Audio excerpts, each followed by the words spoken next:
Quiz 4's. Start over here. Just make sure it doesn't stall when going around, okay? Keep it going.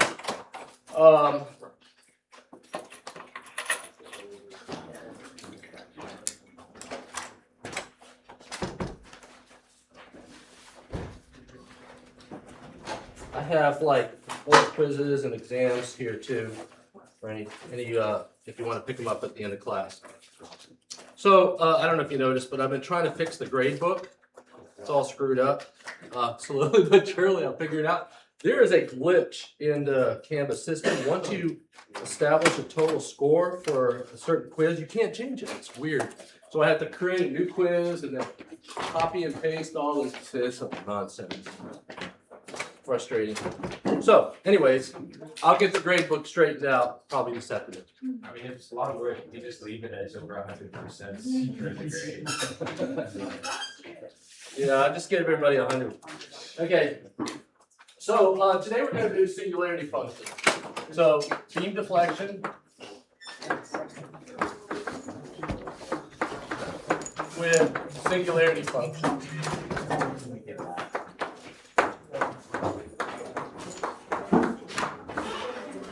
Okay. We already talked about the motivation. The motivation is, if you have a beam and let's say it's simply supported or something like this, it's got boundary condition. Let's say I have a point moment over here, M here, a load over here, a load over here. Let's see, P1, P2, maybe a distributed load from here to here, then something like that, right? So you can have a pretty complicated loading case. And every time the moment changes because you get to something else, you have to write an equation for the moment as a function of x, and then when you integrate it, you'll have all these constants of integration. It's a pain, right? It's a real headache. And so what we're going to learn today is to be able to solve for something this complicated, we can write one equation for the moment as a function of x, and then integrate it, okay? Instead of a bunch of equations, like from here to here, here to here, here to here, here to here, here to here, and here to here, right? So we're going to first describe the definition of a singularity function. And so for n greater than or equal to 0, we're gonna make some funny looking brackets that look like this. And what those funny brackets mean is that they turn into regular brackets, x minus a to the n, when x is greater than or equal to a, and it's 0 when x is less than a, okay? So this is the definition of a singularity function, okay? So that's the definition. How does it apply to a beam? Let's say I had a beam here, and this is the beginning of the beam. At some point, at some location x, I'm going to try to calculate what the moment is. And A is a discrete location like that. So A would be a specific point on the beam. So A would be like 1 meter from the end of the beam, but I'm going to write an equation that describes something, in our case, the moment, as a function of x. So in other words, this thing right here is 0 up until I get to here, and then, because when x is less than a, it's 0, but as soon as I get to here, it turns into regular brackets from here on out. Okay? So that's how this thing works. So what we're going to do is, again, when we started this whole chapter, and for the rest of the chapter, we're going to describe, first we write the moment as a function of x. Now your book starts teaching this actually in another chapter, singularity function, and then starts way earlier, and then by the time you get to moments, then it kicks in for this. But I don't like to teach that way, so what I do is we're gonna just use singularity functions to describe the moment as a function of x, okay? And then we'll write one equation for complicated beams. So what I'm gonna do is I'm gonna build kind of a library of terms in the singularity function that apply to certain kind of loading conditions. So we're going to start with concentrated moment first, okay? Then after that, after that, we'll do concentrated load.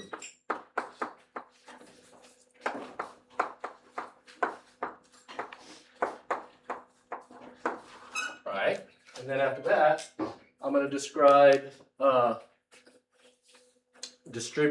uniformly distributed load, and then linearly varying distributed load. And we'll figure out how to describe the singularity function for that kind of thing. And so we're going to draw a picture first. Get away from me. I'm going to draw a picture first over here that describes location A, okay, which is that location right there, and then X over here. And what I'm going to do is, at this position, I'm going to put a moment. I'm going to call that M sub 0.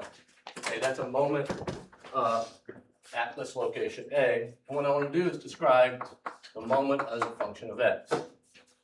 And so we know from what we've done already, if we describe in the moment diagram the moment as a function of X, what happens?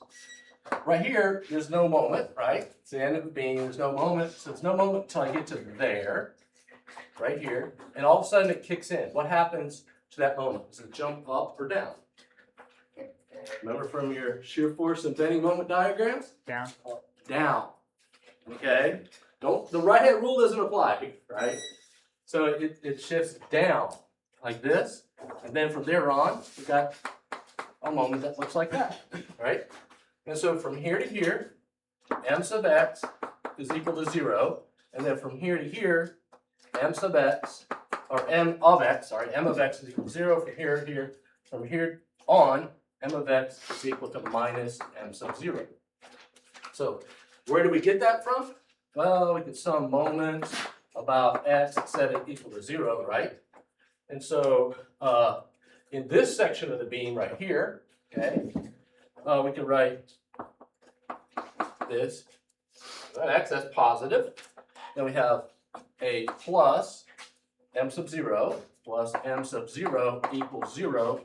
So then now you can see that M of X is equal to minus M sub 0, right?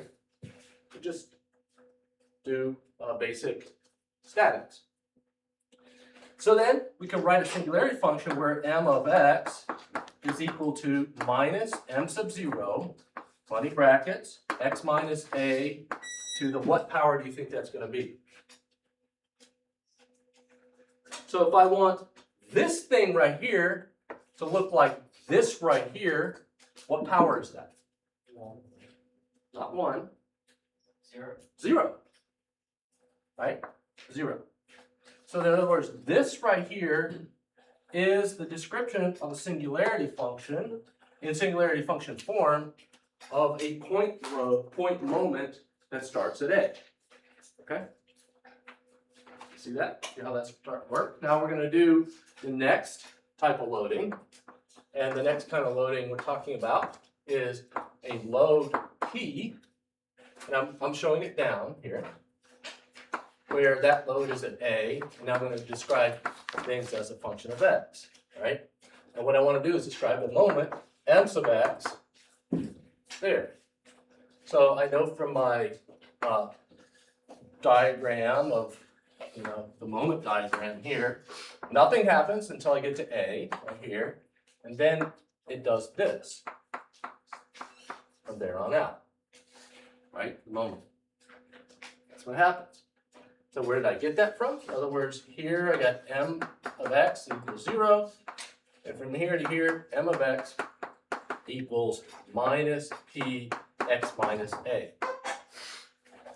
So if I sum moments, at X, set those equal to 0, what I end up with is M of X, okay, plus P times this distance right here, which is X minus A. X minus A, like that, right, is equal to 0. So then M of X is equal to minus P X minus A, right? That's where that comes from. So then if I want to write the singularity function for that, I have m of x is equal to minus p times funny brackets x minus a to the what power? Because I want this to look like this. 1. Okay, so 1 first power. And now that's how you describe the singularity in singularity function form when you have point like that. Okay, so I'm going to continue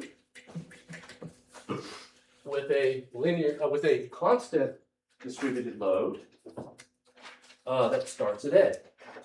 Okay, so constant distributed load takes. Okay, I'm going to try to leave more space because the math gets a little more tricky. What I have here is I have a beam, right? And then this is point A over here. A to there. And then what I want to do is describe the moment as a function of x, m of x, like that, when I have a distributed load that starts at A and then runs out like that. Actually, I'm going to redraw this because I need more space. But it's the same thing. You just need, I'm going to lower it a little bit. Okay. And you'll see why here in a second. So that's A, and this is x, m of x. I have a distributed load like this that continues after I get to that point. Now I'm going to replace this distributed, this distributed load has a value of W sub 0. Okay, that's my distributed load. So if I replace this distributed load with a point load, okay, what is the value of that point load? The distributed load times the length of x over. Right, which is x minus a. So this is W sub 0, x minus a, right? Okay. And so now what happens is, in our moment diagram, we have nothing until we get to here, and then it starts going like this, kind of quadratic, second order, right? Now this distributed load also is located at this distance, which is x minus a over 2 from this end, right? So now what we're going to do is we're going to say that this right here, that's m sub x equals 0. This right here, that's equal to m sub x minus w sub 0 x minus a to the x minus a over 2 times x minus a over 2. Now, where did that come from? Again, we're going to sum moments about x that is equal to 0. So we have, so from here we have m of x plus this times that, this point load times that moment arm. So it would be plus w sub 0 x minus a. That's the value of the point load. And then the moment arm is that right there, which is x minus a over 2. And that's going to be set equal to 0. That's where I get that from, right? So in singularity function language, m of x then is equal to minus w sub 0 over 2 times funny brackets x minus a squared. Okay? So I just rewrite this in terms of that. And now this is how we describe the moment as a function of x when we have a distributed load that starts at A and then keeps running off the rest of the beam. Okay. One more. This is the most complex. So I'm going to kind of draw another line here, and then we're going to do linearly varying. So you see, we're almost finished with the toolbox because this is as complicated as we're going to get. Linear varying distributed load. that. Okay. So again, I'm going to draw a nice picture. This. Here's A. There's X. And I want to describe the moment as a function of X. I'm going to have a linearly varying distributed load that starts here and then goes on. Now this has slope K. Okay, that's the slope of the linearly varying distributed load, right? So then, if that's the slope, what is this value right here? That value right there.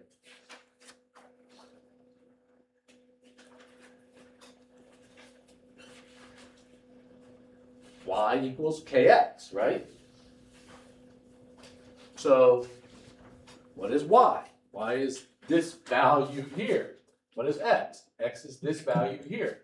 So that value is K times X, which is X minus A, right? That's the value of the distributed load at that point. So then I'll have a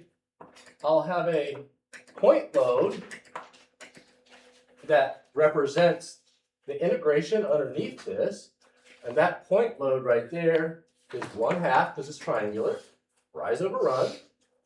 So 1/2 K X minus A, which is this value, times that value there, X minus A, like that. Okay. And where is it located? It's located right here at, where's that located?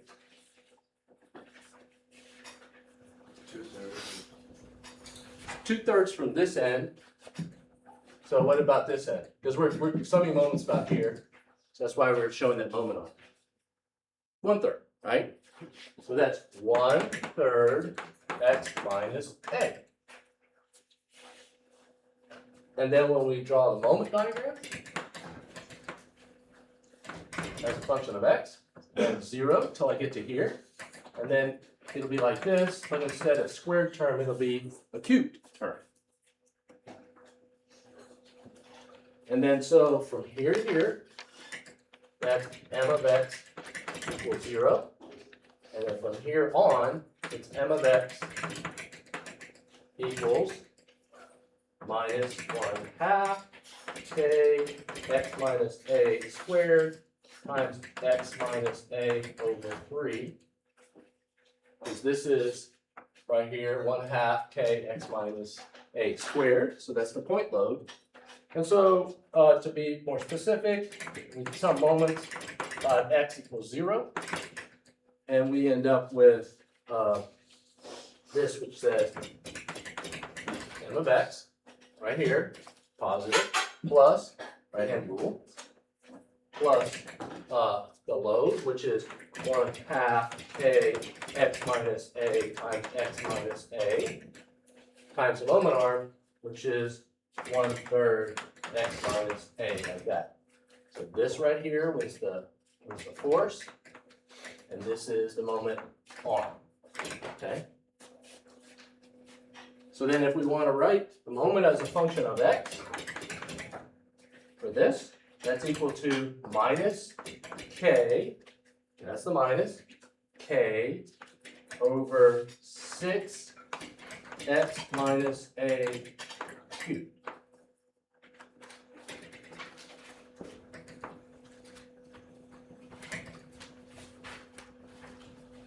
One thing you can say is that your book kind of does this, or some books, I don't know if your book does, but they'll say like this is p over 1 factorial. This is minus p over 1 factorial. This is minus w sub 0 over 2 factorial. And then this is minus k over 3 factorial. Okay, or 6. So now we built our little library, right? We built our library that every time when we look at a complicated moment diagram, we could then enter terms as they pop up, going from x equals 0 through x equals whatever, right? Great. So what I'm going to do is transfer that library over here. And I'm going to put them in the opposite sense. So I'll just do this. I'll say, okay, if we have I think I'll do this right here. So if we have a moment, now I'm going to show the moment in the other direction. That's that direction there. And I want to describe m of x. It turns out that m of x is equal to m sub 0 x minus a to the 0 power. So I have a point load here. And I'm going to keep it on the board because then as we go walk through problems, you can look at this and it'll help you. You don't have to memorize this. So m of x is equal to p x minus a to the 1 power. And then a distributed load. That. And an a. M of x. We got m of x equals w sub. Oh, and oh shoot, sorry. Put this up. Okay, I wanted to show the opposite direction. Okay, put that up. And then here, I'm going to put these arrows up here too. Okay, and then that's w0 x minus a to the 2 power over 2, sorry. And then finally, a linearly varying distributed load, like this, where again, the arrows are going up. Right? Oh yeah, this is m of x equals k over 6 x minus a cubed. Okay, so this is our little cheat sheet that we'll use going forward. Okay, so if the forces are going up here, then these are positive terms. If the forces are going down, these are negative terms. And if we have a moment in the clockwise direction, it's positive. If we have a moment in the counterclockwise direction, it's negative. Okay? Okay. Now the implementation, which is, there's some tricks we have to play. This is just a description of kind of the library, but we have to learn how to use this library of equations, singularity function equations, for the beam, and then we're going to work an example problem that will show you how to do that. This is good for statically determinate beams and statically indeterminate beams. Okay, so we could use the same methodology for both.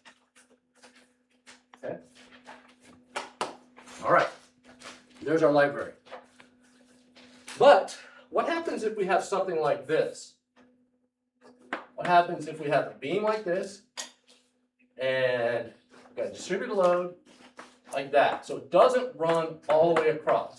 It stops. So in other words, this from here to here, we'll call that A. And then from here to here, we'll call that B. So maybe call that distributed. How are we gonna work this kind of problem?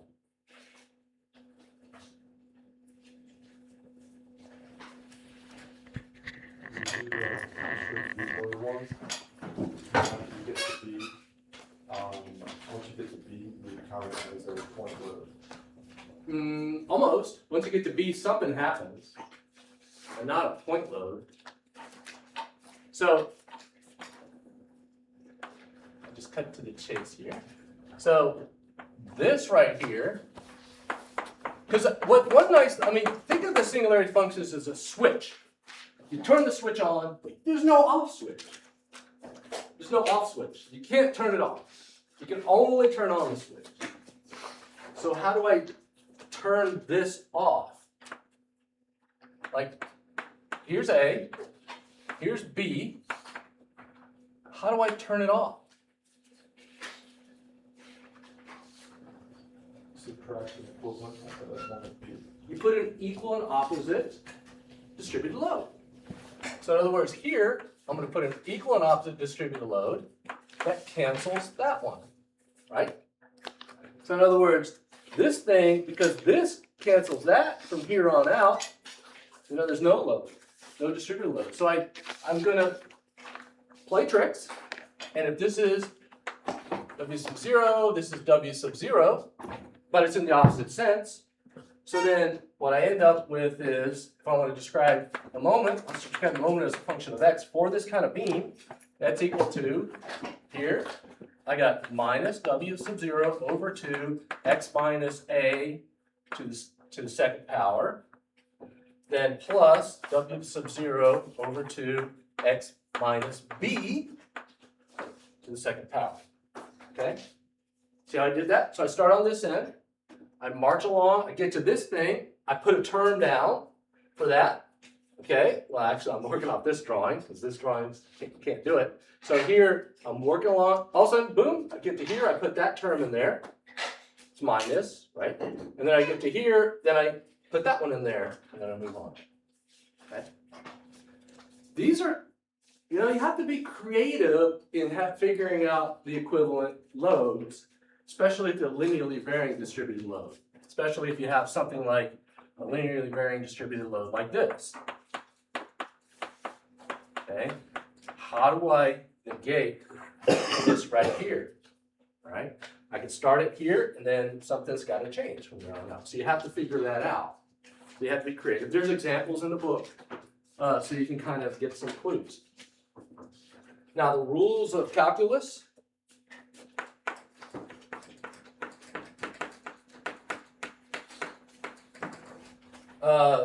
Just treat these funny brackets as regular brackets. In other words, integration works the same, differentiation, or taking the derivative works the same, and so forth and so on. Okay? All right. Now I've got two examples. I don't know if I can finish the second example before the end of class, but I'll give it a go. Okay? And it's in the notes that are already posted. Okay. Oh, if I erased that too soon, I'm sorry. Sorry about that. We'll make up as we go. Okay, so here we go. Got this beam here. It's got a weird shape. Like this.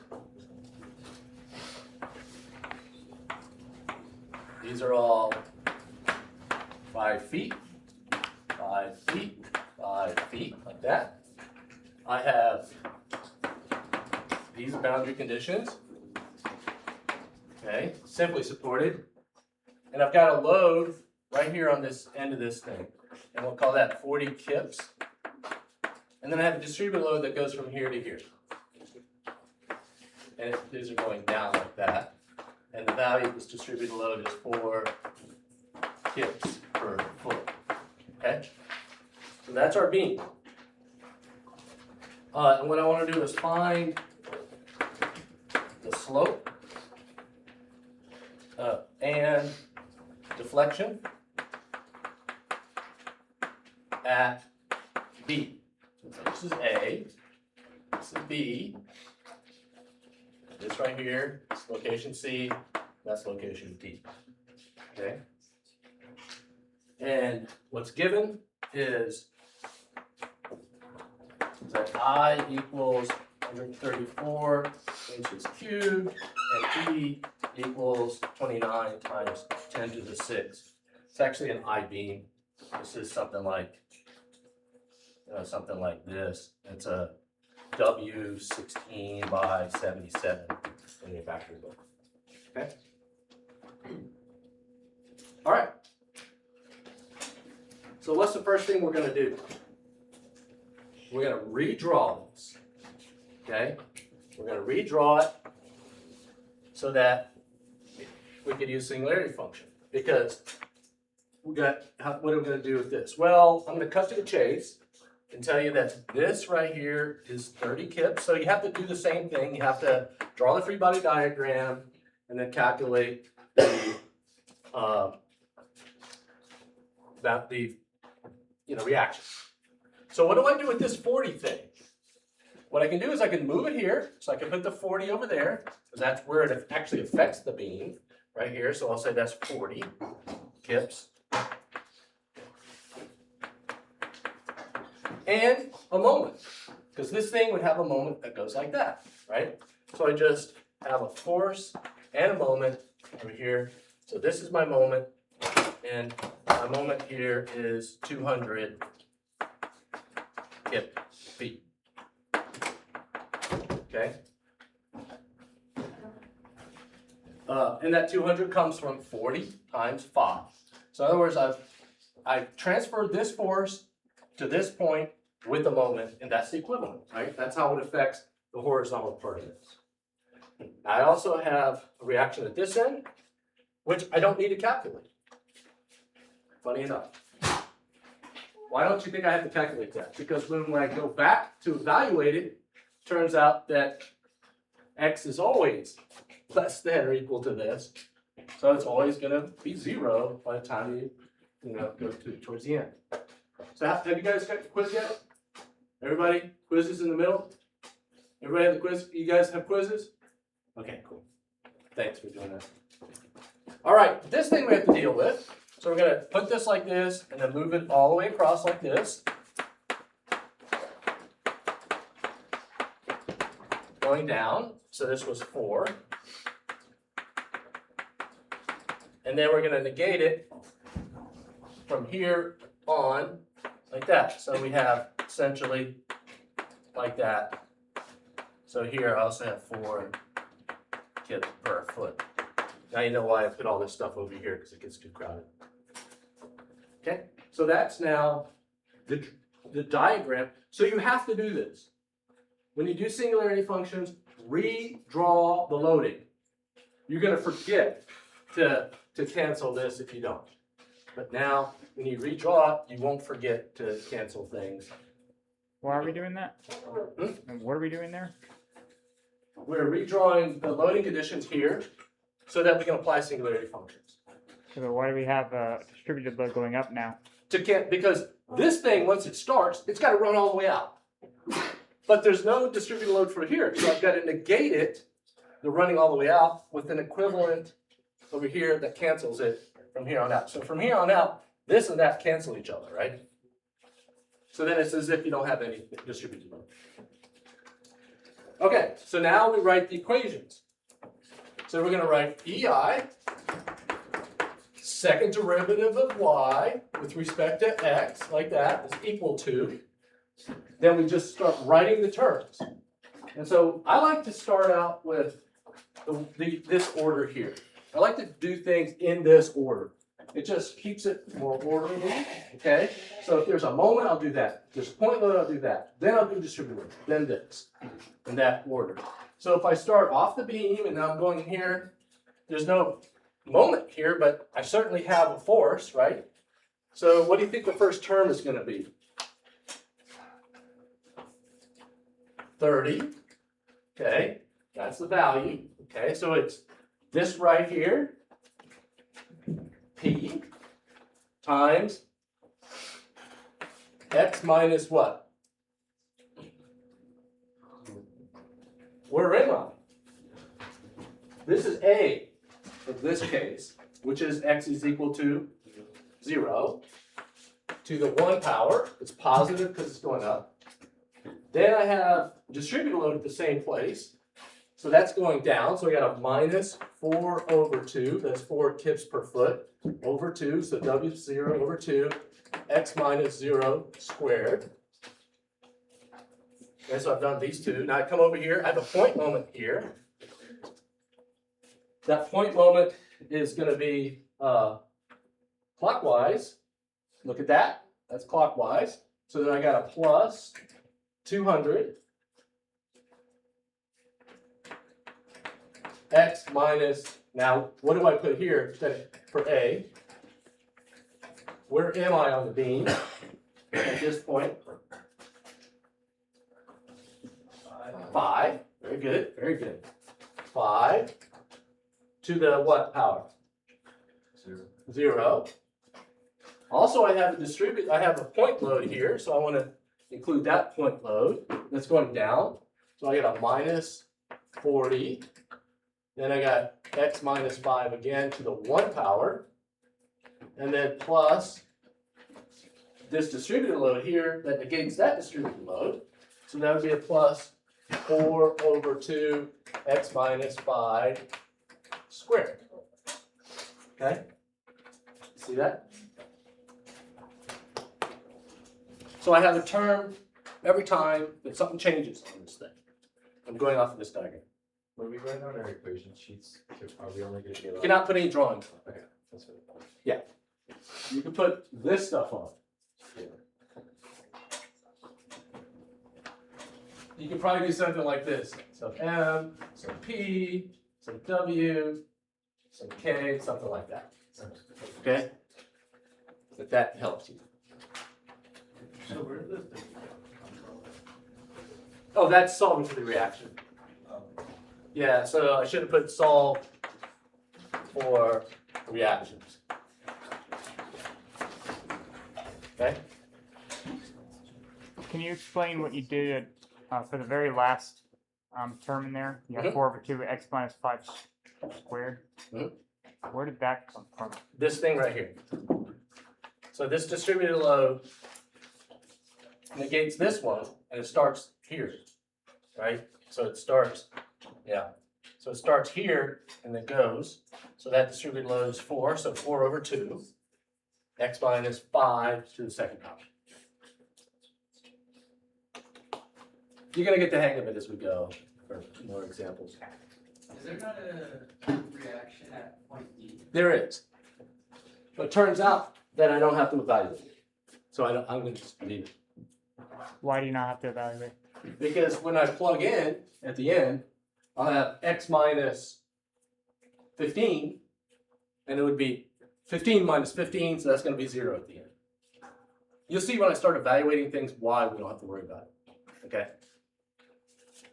You can put it on there, it doesn't hurt, right? Okay, so now I'm going to integrate. I'm going to go EI dy dx. Whoops, I'm going to rewrite this. EI, second derivative of y with respect to x like this. Now this is just 30x because x is always going to be larger than 0. So it's just going to be a regular parentheses. Okay. So then, in other words, once I leave here and start going that way, it just becomes 30x. And then same with this one right here. So I can put a minus 2x squared. So that goes to that, that goes to that. And then I'll put the rest, x minus 5, 0 minus 40, x minus 5, to the 1 plus 4 halves, x minus 5 squared. Okay? Oh, I simplified. Instead of 4 halves, I'll put 2. Okay? Now I'm going to integrate. So and this step you really don't have to do, but could. Kind of makes it easier. So EI dy dx, then that's equal to 15x squared. So I integrate that. Minus 2/3 x cubed plus 200 x minus 5 to the 1 power minus 40/2 or 20 x minus 5 squared plus 2/3 x minus 5 cubed plus C1. In other words, I have a constant integration just like before, right? I can't solve for that because I don't know anything about the slope bone here. You know, there's no fixed boundary condition. It's all pinned. So I know deflections, but I don't know slopes. Then I'm going to integrate it again. So I got EI times y equals. And I got 5x cubed minus 1/6 x to the 4th. Okay? In other words, 2/12 or 1/6 plus 100 x minus 5 squared minus 20/3 x minus 5 cubed plus, again, 2/12, which is 1/6 x minus 5 to the 4th plus C1x plus C2. Okay? Now we're going to solve for the constants.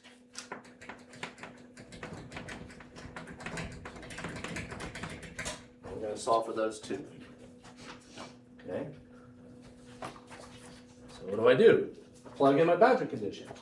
I can say at x equals 0, what can we say?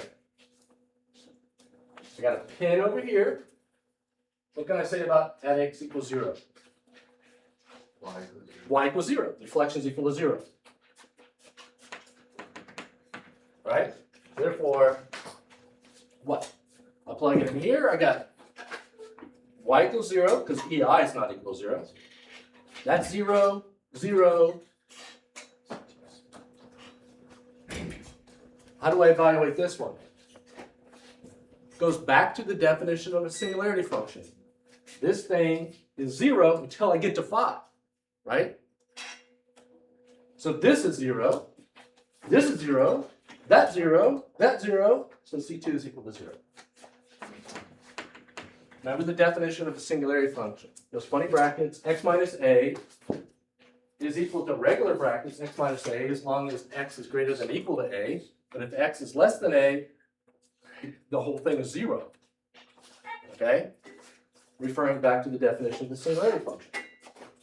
So the next one is at x equals 15, comma, y equals 0. So now I'm going to evaluate that. And so I got 0 is equal to, I put in 15 over here, so that's 5 times 15 cubed. 5 times 15 cubed. Okay, and I got minus 1/6 times 15 to the 4th. Minus 1/6 times 15 to the 4th. Plus 100 times here. Now x is greater than 5. So this turns into regular brackets. So I got 15 minus 5. So in other words, I have 10 over here. 10 squared minus 20 over 3. Again, 10 cubed plus 1/6. Right here, 10 to the 4th plus 15 C1. And then when I do that, C1 is equal to, oops, it's supposed to be C1 in my notes, is equal to minus 895.8.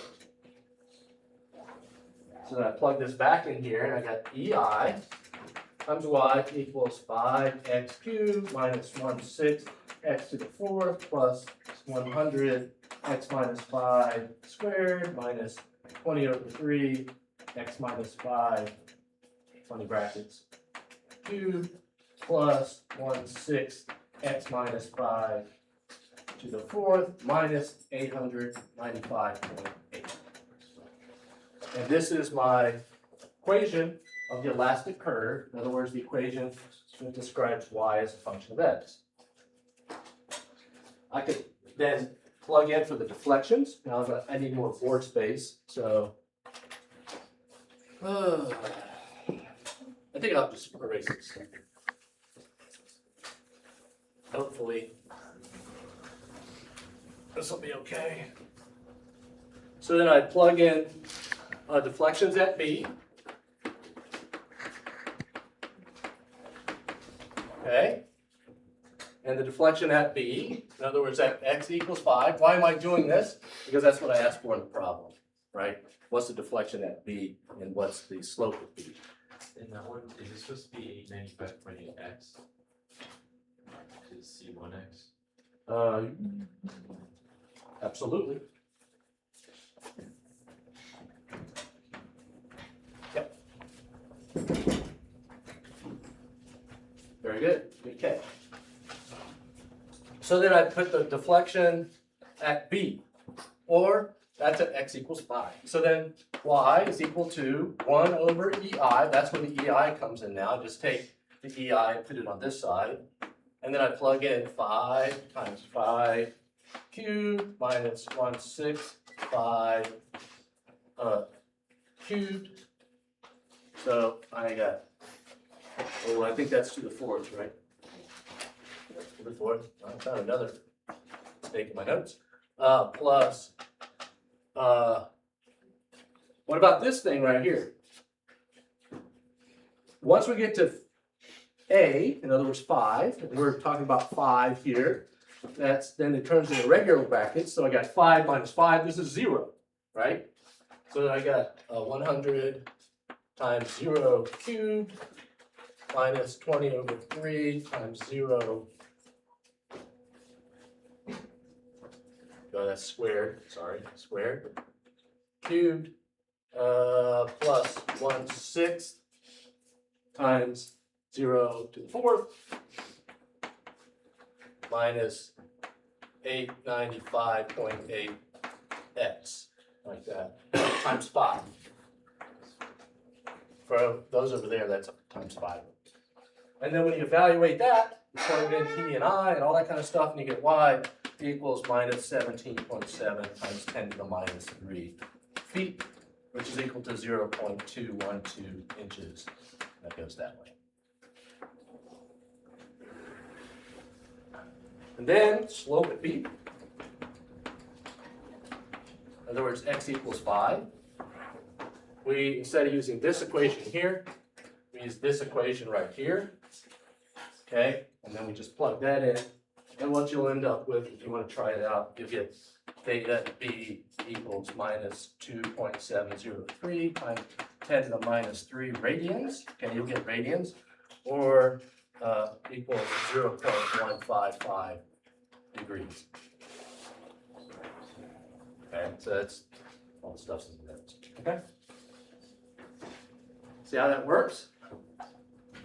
It's a lot of math, you know, and once you do this a few times, you'll get the hang of it. It's actually kind of fun because, you know, it's kind of new and you march along and do that. Now, I want you to pay attention to the notes because I solved for one more thing. I still have 2 minutes, about a minute and a half. And so I'll just kind of set this up. And so if we have the examples like this, it's a statically indeterminate problem. And if we do that, what we have is we're going to solve this problem here. I got a fixed n here, I got a load p here, and then I got a boundary there. Now, free body diagram, it's like the first thing you do. I didn't do it on the first problem, but kind of hinted towards it. I got MA and RA and an RB and a P over here. I first do step 1, statics. Okay. Step 2 is the deflections, which I then write the singularity functions for that. Plug things in as I go. You can solve for the constants right off the bat. For this one, it's pretty straightforward. And then step 3, I'll evaluate things at this end. Okay? So as I go through the deformation equations, and I have my 2 constants of integration, I'll burn up one of the constants because the slope here is 0. I'll burn up another constant, or solve for a constant, because the deflection here is 0. And then I'll have a final equation. And then I plug in that third boundary condition, and x equals this value here, okay, that location. And that supplies one more equation that I supplement the statics equation. So if you look at the notes, you'll see that example, and it's pretty self-explanatory when you get it. All right, good luck with these. And your book might not do things the way I do.